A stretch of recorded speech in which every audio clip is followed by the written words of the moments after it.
Chapter 78. Day 4, Thursday. "Counselor?" Judge McDaniel asked. He was a heavy-set man with a round face and a thick salt-and-pepper beard. His receding hairline was something he and Thomas joked about regularly. They met for monthly golf games when the weather was warm, and for luncheons when it was cold. Impending baldness brought both of them a few chuckles. He stared at Thomas over his glasses. "Is the youth in question present in this courtroom?" Thomas cleared his throat and nodded, adjusting his tie. "Yes, he is, Your Honor," he replied. He turned toward the first row of benches and motioned for Craig to come forward. Craig looked at Jeremy, who sat to his right.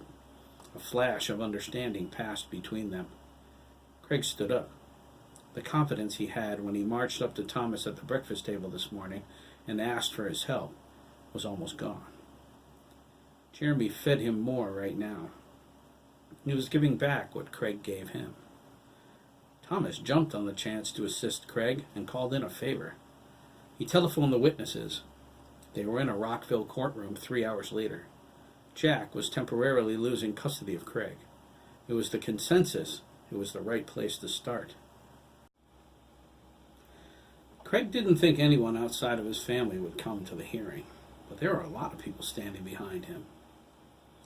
He knew he wouldn't have gone through with this if it weren't for Jeremy's presence in his mind, yet it wasn't Jeremy's strength he felt. He realized it was his. It was the confidence Jeremy lacked until the mind link.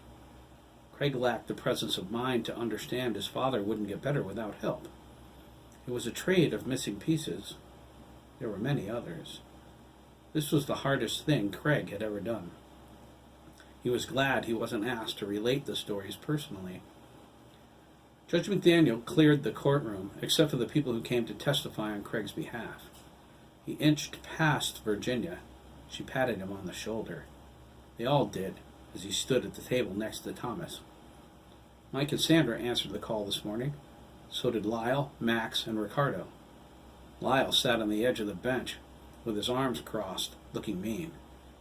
Nancy was next to him. Lyle was called first, and then Max. Mike gave an emotional account of how many times he saw his nephew with bruises. Judge McDaniel stopped the hearing before Nancy spoke. He claimed to have heard enough. "Counselor," he asked, glancing over the paperwork on his bench. "You're seeking temporary guardianship to be granted to Nancy Odell Dougan?" "We are, Your Honor," Thomas replied, placing a hand on Craig's shoulder. "We also request an order of protection.